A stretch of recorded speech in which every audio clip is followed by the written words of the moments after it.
આપણે જાણીએ છીએ તેમ શ્રી આચાર્યજી શ્રી મહાપ્રભુજીના ગ્રંથની શૈલી કેવી છે? 3 પ્રકારની છે. ત્યાં ધ્યાનથી સાંભળી લેજો, કારણ કે આપણે વિસ્તાર કરતાં પણ ગહેરાઈમાં ઊંડાણમાં જવું છે. વિસ્તાર ગમે તેટલો મોટો હોય તો છીછરો ના જોઈએ, આપણે ગહેરાઈમાં જવું. મહાપ્રભુજીની શૈલી એવી છે કે 3 પ્રકારના ગ્રંથો આપ લખે છે. એક ગ્રંથ છે જેમાં તત્વો ઉપદેશ આપવામાં આવ્યો છે, વેદાંતનો, ઉપનિષદનો. એવા ગ્રંથ કયા છે? તો કે બ્રહ્મસૂત્રો પરનું અણુભાષ્ય, નિબંધ, પૂર્વ મીમાંસા, ગાયત્રી ભાષ્ય, એ બધા તત્વના ગ્રંથો છે, તત્વબોધના ગ્રંથો છે.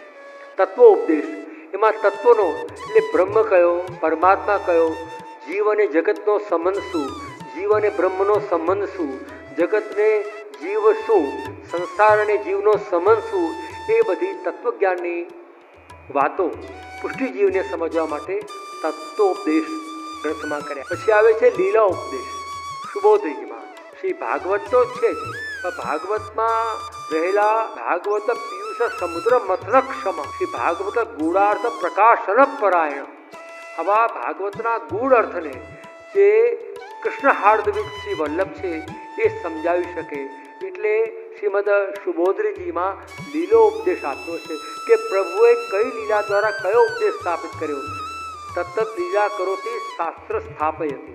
પ્રભુ દરેક લીલા કરીને શાસ્ત્રનું સ્થાપન કરે. જેમ રાસલીલા કરી, રાસલીલે તાત્પર્ય કર્યો તો રસશાસ્ત્રનું સ્થાપન કર્યું. એટલે દરેક લીલામાં પ્રભુએ રસના લીલાના ક્રીડાના માધ્યમથી શાસ્ત્રને પુષ્ટ કર્યા. અને હવે આવે છે આચાર્યની મૂળ વાણી એટલે કર્તવ્ય ઉપદેશ, કે મારે અને તમારે, જેને આપણે પુષ્ટિ માર્ગી કહીએ, એ પુષ્ટિ ભક્તોએ કયા પ્રકારનું કર્તવ્ય કરવું એનો ઉપદેશ મહાપ્રભુજીએ 16 ગ્રંથમાં આપ્યો છે. એટલે આપણે વાર્તામાંથી કે સુબોધીમાંથી સિદ્ધાંત તારવવાનો નથી, કારણ કે સુબોધીમાં લીલાનો ઉપદેશ છે અને લીલામાં પ્રભુએ કઈ લીલા સ્થાપિત કરી, કયો શાસ્ત્ર સ્થાપિત કર્યો એનું વર્ણન તો મહાપ્રભુજી કરશે. આપણે કેવી રીતે નક્કી કરી શકીએ? ઘણા લોકો આજે સુબોધીનું અનુકરણ કરવા જોઈએ, એ બરોબર નથી. એ લીલા દ્વારા કયા શાસ્ત્રોનું સ્થાપન કરવામાં આવ્યું છે એનું વર્ણન આચાર્યની વાણી દ્વારા આપણે સાંભળવાનું છે, નહીં કે મનોકલ્પિત ભાવ. અને તત્વોનો ઉપદેશ પણ અનેક પ્રકારના વેદાંતના સંન્યાસીઓ આવે છે, અનેક આશ્રમોમાં આવે છે. એનાથી આપણે બ્રહ્મના તત્વનો ઉપદેશ સાંભળવાનો નથી. આપણે તત્વોપદેશ પણ જો સાંભળવો હોય, બ્રહ્મસૂત્ર, મીમાંસા, નિબંધ ઇત્યાદિ પણ, ગાયત્રી ભાષ્ય પણ ભણવો હોય તો વલ્લભના આચારથી જ ભણવો જોઈએ. એમ મહાપ્રભુજીની આજ્ઞાનો કર્તવ્ય ઉપદેશ જો આપણે સમજવો હોય તો વલ્લભના મુખથી જ. બાબાએ કહ્યું કે તમે વેણુના દ્વાર અબ લક્ષ્મણ ભટ્ટ ભૂપકુમાર.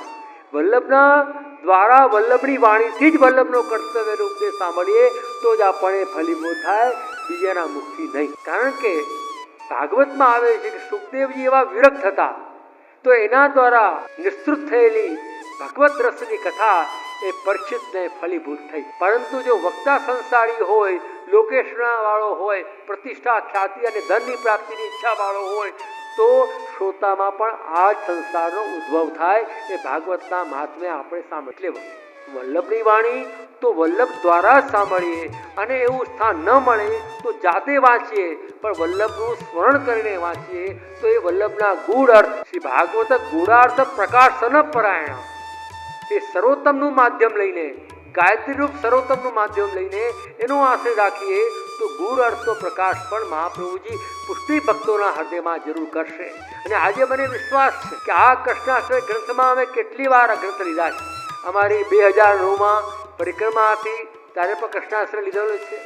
હમણાં ગયા વખતે અમે મુંબઈ ગયા તો અમારી ભગવત મંડળી સાથે રઘુનાથજીની ટીકા પણ કૃષ્ણાશ્રયમાં લીધેલી. અને કૃષ્ણાશ્રય એટલા માટે લેવામાં આવ્યો છે કે આપણે અહીંયા કૃષ્ણાશ્રયમાં તમે જુઓ, આ આશ્રય મહાપ્રભુજી 4 ગ્રંથ દ્વારા સમજાવે છે. એક તો વિવેક ધૈર્ય અને આશ્રયમાં, ત્યાં વિવેક ધૈર્ય આશ્રયમાં કહે છે કે આશ્રય કેવી રીતે રાખવો, આશ્રય કેવી રીતે કરવો. મહાપ્રભુજી કંઈક વિવેક ધૈર્ય અને આશ્રય, તો આશ્રય કેવી રીતે કરવો, આશ્રય કરવાની રીત શ્રી. અને હવે આમાં સમજાવી રહ્યા છે કૃષ્ણાશ્રયમાં કે આશ્રય કરવો કોનો, કે બ્રહ્માત્મા બધું બ્રહ્મરૂપ છે. હે તો ટેબલે બ્રહ્મ છે, કૃષ્ણ બ્રહ્મ છે, અમે બ્રહ્મ છે, તમે બ્રહ્મ છો, તો આશ્રય કયા બ્રહ્મનો કરવો? એ વાત અહીંયા શ્રી મહાપ્રભુજી આપણને કૃષ્ણાશ્રયના માધ્યમથી સમજાવી રહ્યા છે કે જ્યારે બધા ધર્મો તિરોહિત થયા હોય, વિચાર કરો. રઘુનાથજી મહારાજ આની ટીકામાં કહે છે કે તિરોહિતાર્થ દેવેશુ એટલે શું? સર્વ માર્ગેશુ નષ્ટેશુ કલૌ ચ ખલ ધર્મણી પાષંડ પસરે લોકે કૃષ્ણ એવ ગતિર્મમ. હવે અહીંયા કહેવામાં આવી રહ્યું છે કે સર્વ માર્ગ નષ્ટેશ. આ કલિયુગનો પ્રભાવ એવો છે કે દરેક માર્ગ નષ્ટ થઈ ગયા છે. હવે નષ્ટ શબ્દની વ્યાખ્યામાં રઘુનાથજીનો મત આપણે આદર કરવા જોઈએ. એનું જ અનુસરણ 6 ટીકાકારો કરી રહ્યા. ટીકાકારો એટલે નિંદાકારો નહીં, તો વિવરણકારો. આપણે ત્યાં ટીકા એટલે નિંદા અને અહીંયા ટીકા એટલે વિવરણ.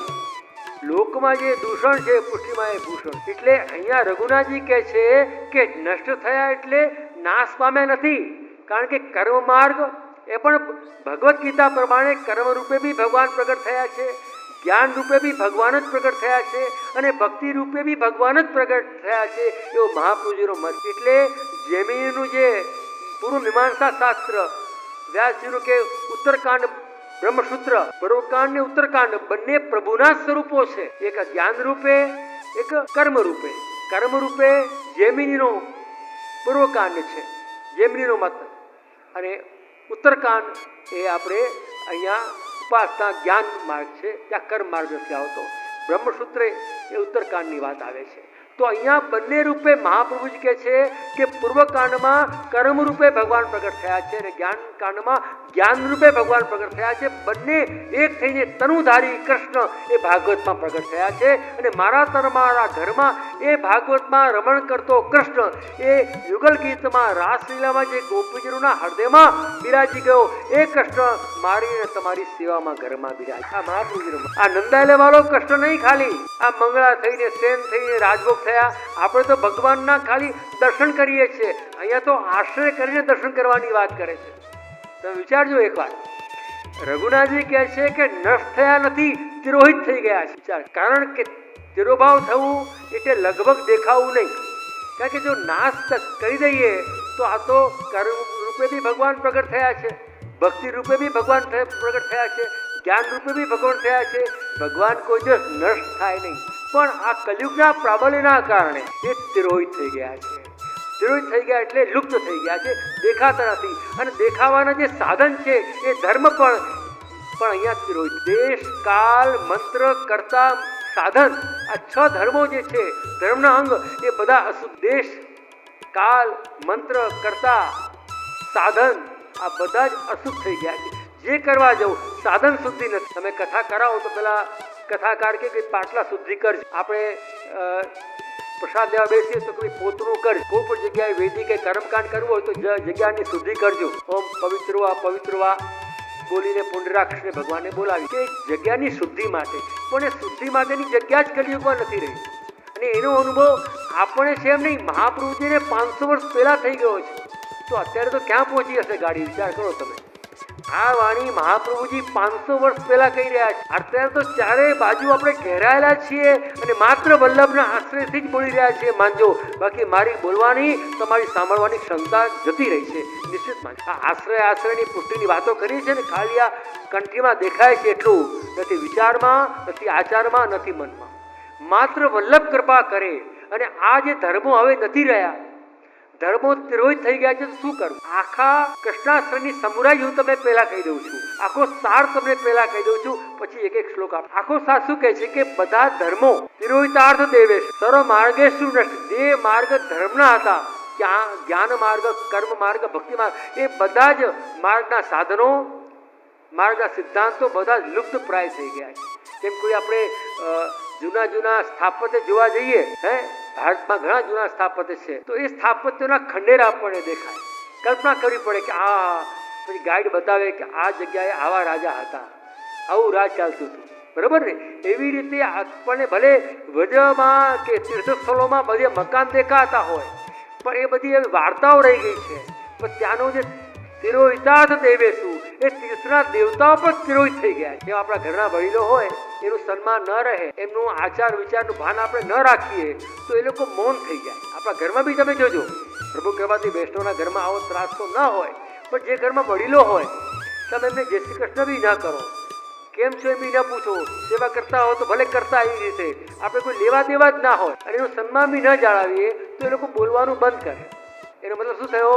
એનામાં રહેલો તમારો પિતૃત્વનો ભાવ તિરોહિત થઈ ગયો. થાય છે કે નહીં આવું? તિરોહિત થઈ ગયો એટલે એ આશીર્વાદ તમને આપે તો મનથી ના આપે, એને મજા ના આવે આશીર્વાદ પર. જે છોકરાઓ છે એટલે એમ આ દરેક તીર્થના દેવો પણ તિરોહિત થઈ ગયા છે. પછી આપણે પુરોહિતજી હોય, પંડાજી હોય એને કરીએ, કારણ કે મહાપ્રભુજી કહે છે કે વર્ણાશ્રમ ધર્મ કરવો અને વર્ણાશ્રમની ધર્મની આડમાં ભક્તિને ગુપ્ત રાખ. કારણ કે આપણે નહીં કરીએ તો શું થશે? આપણા બાળકો નહીં કરે, આપણા બાળકો નહીં કરે, અમે આચાર્ય સ્થાને છીએ તો અમારા વૈષ્ણવો નહીં કરે. એટલે જે કર્મ કરવાના છે એ નિષ્ઠા રહિત કરવાના છે. મારા પૂર્વજો કરતા આવ્યા છે એનો નિર્વાહ મારે કરવાનો છે, પણ ફળની આશાએ પણ નહીં અને ડરની આશાએ. ત્યારે જેટલા બી આપણે કરીએ છીએ એ તો ફળની આશા રાખીએ ત્યાં ડરના મારા. ચલો માતાજીને બોલાવો ને પિતૃજીને બોલાવો ને પિતૃ તર્પણ કરો, આ બધાની પાછળ કરવા ખાતર કરવાનું છે. પણ આ બધામાં રહેલું દેવત્વ અત્યારે તિરોહિત. આજે જ કોઈને સવારે ફોન આવ્યો કે મહારાજ અત્યારે તો 3 દહો વકરી ચાલે છે, મારો શનિ વકરી છે, મારો મંગળ વકરી છે અને ગુરુ વકરી. મેં કીધું અમારે તો બધું ગયું, વકરી ગયું બધું, અમારે તો આશ્રય આવી ગયો ભૈયા, તો ક્યાં એમાં પડ્યો છે? સવારે જ ફોન આવ્યો. જે આવા કાળમાં, મેં તો આવા કાળમાં જ આશ્રય લેવાય ભાઈ, બીજા કાળમાં ના લેવાય. અમે કેટલા ભાગ્યશાળી બતાવો, દુનિયાનું નોકરી ચાલતું હશે, અમારું તો સીધી દુચાર. આ પુષ્ટિ માર્ગે વૈષ્ણવની મહાનતા જુઓ. કાલો અપી કઠિનો અપી કૃષ્ણ ભક્તા ન બાધતે. કાળ ગમે તેવો કઠિન હોય તો કૃષ્ણના ભક્તને બાધક થતો નથી વાત છે. તો અહીંયા દરેક આચાર્યોએ અહીંયા આજ્ઞા કરી રહ્યા છે કે કર્તવ્ય બોધ જો આપણે લેવો હોય તો 16 ગ્રંથમાંથી લેવો. એમાં કૃષ્ણાશ્રયની વાત તમે જુઓ તો માત્ર બુલા મિશ્રની વાર્તા આપણે વાંચીએ છીએ કે એ લાહોરના હતા અને અડેલમાં શ્રી મહાપ્રભુજીને શરણે આવ્યા અને મહાપ્રભુજી આવતા જ કેવું બુલાતું આવ્યો. કારણ કે બુલા મિશ્રના પિતા પુરોહિત પણ કરતા હતા, પણ એ બહુ ભણેલા નહોતા. એમને હતું કે બ્રાહ્મણનો દીકરો કંઈ વેદ પાઠ ભણે તો સારું. હવે એક ગુરુ પાસે ગયો એના ગામમાં, તો ગુરુએ પહેલા દક્ષિણા માંગી, જેમ આજના સાહેબો પહેલા એડવાન્સ માંગે છે ને ફીસ. જે ગુરુ પહેલાથી પૈસા માંગે લોકોની શ્રદ્ધા ત્યાં જ જતી. અમારા વૈદિક પરંપરામાં કેવું છે કે ગુરુકુળમાં જ્યારે વિદ્યાર્થી ભણવા આવે તો વિદ્યાર્થીને શિષ્યને ગુરુ પોતે સામે કે તારું ધન મારી પાસે છે, જ્ઞાન રૂપી ધન, વિદ્યારૂપી ધન, એ હું તને આપીશ, પછી તું મને દક્ષિણા આપ. હવે આતા ગુરુ પહેલાથી એડવાન્સ માંગી લે તો પછી શિષ્ય તો પછી દબાવે કે નહીં, પાસ ન થયો, ફેલ ન થયો, પેપર ખોલાવો, કેમ આ બધું થયું? આટલી બધી 6-6 મહિના એડવાન્સ આપીએ છીએ એનું કારણ આ તો બુલા મિશ્રીઓ જ્યારે પેલા ભણવા ગયા તો પેલા એને બી એવો ગુરુ ભટકાયો, લાભ પૂજાવાળો. એટલે એની મનની વાત જાણી ગયા મહાપ્રભુજી કે આ ભટકાઈને આવ્યો. કારણ કે એને કહ્યું પહેલા પૈસા આપ. એ ડરનો માર્યો ભાગ્યો ઘરે કે આ તો પૈસા માંગે. તો પછી પિતાને પ્રણામ કરીને કાશી જતા રહે. કાશીમાં બી કોઈ એક બની ગયા ભણાવનાર ગુરુ. 3 વર્ષ ભણ્યા એની પાસે. વિચાર કરો, 3 વર્ષ ભણ્યા પછી પણ ગુરુ થાકી ગયા અને ચેલો બી થાકી ગયો કે ભાઈ હે બુલા મિશ્ર મને માફ કરજે, તારા ભાગ્યમાં સરસ્વતી નથી. થાકી ગયા તો કે અમારામાં એ વલ્લભનું બળ છે કે અમે તમે ગમે તેવું કરો અમે થાકી એવા નથી. ગમે તેવું બોલો, ગમે તેવું વર્તો, ગમે તેવું કહો, કારણ કે કૃપા માર્ગ છે. કૃપા માર્ગ પ્રેમનો માર્ગ છે. ત્યાં તો જ્યાં પ્રેમ હોય દોષ જોવાય જ નહીં. જોજો, જેના માટે પ્રેમ હોય તો દોષ ના જોવાય. પ્રેમ ના હોય તો ગમે તેવું સુંદર હોય તો ક્યાંથી ક્યાંક દોષ દેખાય. આપણા બંનેમાં પ્રેમ છે, પરસ્પર પ્રેમ છે. અમે તમારા દોષ ના જોઈએ, તમે અમારા ના દો. નાગદાસ બામણિયાને પૂછવામાં આવ્યું એક વખત કે આપણે બ્રહ્મસમણ લીધા પછી ગુરુના દોષ જોવાય? તો નાગદાસભાઈ સુંદર ઉત્તર આપ્યો કે બ્રહ્મસમણ જ્યારે આપણને આપ્યો કે ગુરુએ આપણા દોષ જોયા ના જોયા, આપ્યું નહીં, પછી આપણે નહીં જોવા. પણ હવે એક મજાની વાત તમને કહું, નહીં જોવાના એ વાત છે તો ગોકુલનાથજી એવી બી આજ્ઞા કરે. ગોકુલનાથજીને કોઈ વિનંતી કરી કૃપાના તમારા દોષ જોતા નહીં, તો ગોકુલનાથજી કહે છે કરશો તો 1000 વાર જોવા પડશે. સમજો મારી વાત. ઘણા લોકો એવા પોતાના મહાન સંન્યાસી રૂપમાં માનતા હોય બોલવામાં કે અમે તો કોઈના દોષ જોવા નહીં. પણ આ તમને ધર્મની વાત કરું, બહુ ગુપ્ત વાત, આડે પાટે ન લેતા. દોષ ન જોવા એ સંન્યાસીઓનો, કારણ કે એને આત્મચિંતન કરવું જોઈએ, બીજું કંઈ કરવું જોઈએ નથી. આપણે જો આવું દોષ ન જોઈએ, હા દોષ દ્રષ્ટિ ન રાખવી, સમજો, દોષ દ્રષ્ટિ ન રાખવી. પણ તમે શાકભાજી ટોકરી લેવા જાઓ ને ખરાબ ને કાચીને સળેલી આપે અને તમે બદલો ને ઠાકોરજીને કેવું આવે? ઘરમાં કેવું આવે? દોષ તો જોવા પડે કે નહીં? ઘરમાં ગમે તે રીતે ખાતા પીતા રહેતા હોય તો કેવું પડે કે નહીં આ ના કરજો, એ દોષ નથી. એ દોષ દ્રષ્ટિ નથી, પણ દેખાય છે એટલે કહેવાનું. જોજો ખોટું સહન કરતા નહીં. પાછું દોષ ન જોવાય સંન્યાસીઓનો ધર્મ છે, ગ્રહસ્થીનો નહીં. ગ્રહસ્થીને તો તમે દૂધ ખરાબ આવ્યું, ઘી ખરાબ આવ્યું કે ટોકરી ખરાબ આવી કે ઘરના પરિવારના લોકો ગમે તેમ વર્તતા હોય તો આપણે કહેવું તો પડે ને. એ દોષ દ્રષ્ટિ નથી, જોવાય છે એટલે કહેવાનું. આ સ્પષ્ટતા સાંભળી. તો હવે અહીંયા બુલા મિશ્રજીની વાત આવી. બુલા મિશ્રજી 3 વર્ષ ભણ્યા તો થાકી ગયા. પછી એ કંટાળીને ગંગાજીને કિનારે કાશીમાં ગયા. હવે શું કરવું? યા તો હડતાલ કરી દઈ, ભૂખ હડતાલ કરવી, યા તો ડૂબી મરવું, કંઈક તો કરવું. તો સરસ્વતી બી કહ્યું કે તારા ભાગ્યમાં નથી લાગતું. તો પછી ભૂખ્યા રહ્યા, અન્નજલનો ત્યાગ કર્યો. તો ભગવતવાણી થઈ કે તું અડેલ જા, તે આચાર્યજી મહાપ્રભુજી બિરાજે છે, એને શરણે જા તો તારો કાર્ય થઈ. અને બુલા મિશ્ર અડેલ આવ્યા. આવતા જ મહાપ્રભુએ પૂછ્યું, બુલા તું આવ્યો? અને પછી એમને માત્ર કૃષ્ણાશ્રય ગ્રંથ ભણાયો એટલું જ નહીં, પણ સર્વશાસ્ત્રનું જ્ઞાન થયું અને માનસીની ભૂમિકા તૈયાર થઈ ગઈ. જો સિદ્ધાંત મુક્તાવલીમાં જે માનસીની વાત છે, એ કૃષ્ણાશ્રય જો આપણો સિદ્ધ થઈ જાય તો માનસીની ભૂમિકા તૈયાર થશે. એવી વાત અહીંયા મહાપ્રભુજી આશીર્વાદ રૂપમાં તમને મને કેટલી સુંદર કે આ કૃષ્ણાશ્રયના પાઠ માત્રથી માનસીની ભૂમિકા તૈયાર. એટલે શું? ચિત્ત આપણું પ્રભુમાં પ્રણવ થઈ જાય. પ્રમાણ અહીંયા અનેક આચાર્યો જ્યારે ટીકા કરી રહ્યા છે તો કેટલાક આચાર્યો કહે છે કે આ બધા પ્રકારના ધર્મો જ્યારે વિરોધ થઈ ગયા તો કોને આશ્રય જવું? કે ભાઈ ધર્મીના આશ્રય જવું. કારણ કે કોઈ પણ ધર્મથી ધર્મીનો આશ્રય સિદ્ધ થાય નથી. કેવલ ધર્મીના આશ્રય તમે જાઓ તો ધર્મ સિદ્ધ થાય. એટલે કૃષ્ણ એવા ગતિર્મમાં કોઈ અવતાર કૃષ્ણની વાત નથી, પણ ધર્મી સ્વરૂપ મૂળ રસાત્મક જે કૃષ્ણ છે એ શ્રીમદ પુષ્ટિ ભક્તિ માર્ગમાં જ સેવિત છે, એના આશ્રય જવાની વાત કરી છે. અન્ય કોઈ દેવતાને આશ્રય જવાની વાત નથી કરી. કૃષ્ણ